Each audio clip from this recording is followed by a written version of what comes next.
વિદ્યાર્થી મિત્રો, સ્વાગત છે તમારું અમારી આ યુટ્યુબ ચેનલ ઉપર. અને આજે આપણે આ વિડીયોમાં બંધારણના 30 મોસ્ટ આઈએમપી વન લાઇનર પ્રશ્નોની ચર્ચા કરવાની છે. મિત્રો, દરરોજ તમારા માટે બંધારણના 30 મોસ્ટ આઈએમપી વન લાઇનર પ્રશ્નોનો વિડીયો લઈને આવતો હોઉં છું. આની પહેલાં પણ આપણે અનેક વિડીયો બનાવી ચૂક્યા છીએ. જો તમે તે વિડીયો ન જોયા હોય તો તે વિડીયોને જરૂરથી જોઈ લેજો. સાથે જો તમે અમારી આ ચેનલ ઉપર નવા આવતા હોય તો ચેનલને પણ સબસ્ક્રાઇબ જરૂરથી કરી લેજો, જેથી આ ચેનલ ઉપર તમને કોમ્પિટિટિવ એક્ઝામ લગતા તમામ વિડીયો મળતા રહેવાના છે. તો ચાલો વધારે સમય ન લેતા વિડીયોની શરૂઆત કરીએ. પહેલો પ્રશ્ન, મૂળભૂત અધિકારોનો ઉદ્દેશ્ય શું છે? તો નાગરિકોને સ્વતંત્રતા, સમાનતા અને ગૌરવપૂર્ણ જીવન આપવું. આગળ, ભારતીય બંધારણમાં કુલ કેટલા મૂળભૂત અધિકારો છે? તો 6 મૂળભૂત અધિકારો છે. આગળ, સમાનતાનો અધિકાર કયા અનુચ્છેદોમાં છે? તો અનુચ્છેદ 14 થી 18માં. આગળનો પ્રશ્ન, અનુચ્છેદ 14 શું આપે છે? તો કાયદા સામે સમાનતા અને કાયદાની સમાન સુરક્ષા. આગળનો પ્રશ્ન, અનુચ્છેદ 15 શું પ્રતિબંધ કરે છે? તો ધર્મ, નસ્લ, જાતિ, લિંગ, જન્મસ્થળ જેવી બાબતોમાં ભેદભાવ સામે પ્રતિબંધ. આગળનો પ્રશ્ન, અનુચ્છેદ 16 શેને સંબંધિત છે? તો જાહેર નોકરીમાં સમાન તક. આગળનો પ્રશ્ન, અનુચ્છેદ 17માં શું આપવામાં આવ્યું છે? તો અસ્પૃશ્યતા નાબૂદી. આગળ, અનુચ્છેદ 18 શું રદ કરે છે? તો ઉપાધિઓ. આગળનો પ્રશ્ન, અનુચ્છેદ 19 કઈ સ્વતંત્રતાઓ આપે છે? તો બોલવાની અને અભિવ્યક્તિની સ્વતંત્રતા, શાંતિપૂર્ણ સભા યોજવાનો અધિકાર, સંગઠન બનાવવાનો અધિકાર, દેશભરમાં ફરવાનો અધિકાર, વસવાટ કરવાનો અધિકાર અને વ્યવસાય કરવાનો અધિકાર. આગળનો પ્રશ્ન, અનુચ્છેદ 20 શું રક્ષણ આપે છે? તો દોષ સિદ્ધિ બાબતનું રક્ષણ. આગળ, અનુચ્છેદ 21 શું આપે છે? તો શારીરિક સ્વતંત્રતા અને જીવન જીવવાની સ્વતંત્રતા. આગળનો પ્રશ્ન, અનુચ્છેદ 21 કમાં શું છે?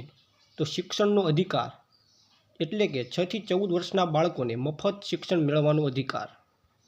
આગળનો પ્રશ્ન, અનુચ્છેદ 22માં શું આપેલું છે? તો અટકાયત અને ધરપકડ સામે રક્ષણ. આગળ, શોષણ સામેનો અધિકાર કયા અનુચ્છેદમાં છે? તો અનુચ્છેદ 23 અને 24માં. આગળનો પ્રશ્ન, અનુચ્છેદ 23 શું પ્રતિબંધ કરે છે? તો માનવ વેપાર અને બળજબરી કામ.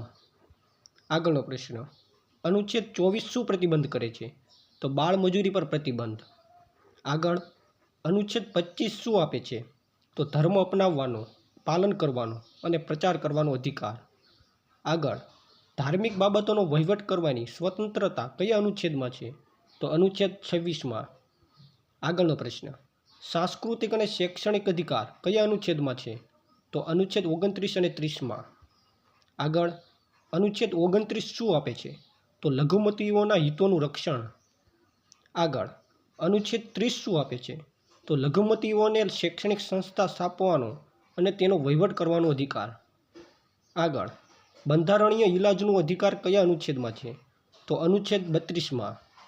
આગળનો પ્રશ્ન, અનુચ્છેદ 32ને બંધારણનો આત્મા કોણે કહ્યો છે? તો ડૉક્ટર BR આંબેડકરે. આગળ, અનુચ્છેદ 32 હેઠળ કઈ રીટ આપવામાં આવે છે? તો બંદી, પ્રત્યક્ષીકરણ, પરમાદેશ, પ્રતિષેધ, ઉત્પ્રેષણ અને અધિકાર પૃચ્છા. આગળનો પ્રશ્ન, ભારતના મેગ્ના કાર્ટા તરીકે કયા ભાગને ઓળખવામાં આવે છે? તો ભાગ 3ને. આગળ, રીટ એટલે શું? તો કે વડી અદાલત અથવા સુપ્રીમ કોર્ટ દ્વારા મૂળભૂત અધિકારોની રક્ષા માટે જારી કરવામાં આવતો આદેશ એટલે રીટ. આગળનો પ્રશ્ન, રીટ જારી કરવાની સત્તા કોને છે? તો સુપ્રીમ કોર્ટને અનુચ્છેદ 32 અને હાઈકોર્ટને અનુચ્છેદ 226 મુજબ. આગળ, ભારતીય બંધારણમાં કેટલી રીટો છે? તો કુલ 5 રીટો છે. આગળનો પ્રશ્ન, બંદી પ્રત્યક્ષીકરણ રીટ શું છે? તો ગેરકાયદેસર રીતે અટકાવવામાં આવેલ વ્યક્તિને કોર્ટ સમક્ષ રજૂ કરવાનો આદેશ. અને છેલ્લે, બંદી પ્રત્યક્ષીકરણ એટલે કે હેબિયસ કોર્પસનો અર્થ શું થાય? તો શરીર રજૂ કરો, to have the body of. તો વિદ્યાર્થી મિત્રો, આ હતા બંધારણના 30 મોસ્ટ આઈએમપી વન લાઇનર પ્રશ્નો, જે તમને આગળ કોમ્પિટિટિવ એક્ઝામમાં ખૂબ જ ઉપયોગી થવાના છે. જો વિડીયો ગમ્યો હોય તો વિડીયોને લાઇક કરી દેજો, સાથે તમારા મિત્રોને પણ શેર જરૂરથી કરી દેજો. અને જો તમારે આ 1300 મોસ્ટ આઈએમપી વન લાઇનર પ્રશ્નોની PDF મેળવવી હોય તો નીચે ડિસ્ક્રિપ્શન બોક્સમાં આપેલ મોબાઈલ નંબર ઉપર જઈને મેસેજ કરીને આ PDFને માત્ર 49 રૂપિયામાં તમે મેળવી શકશો.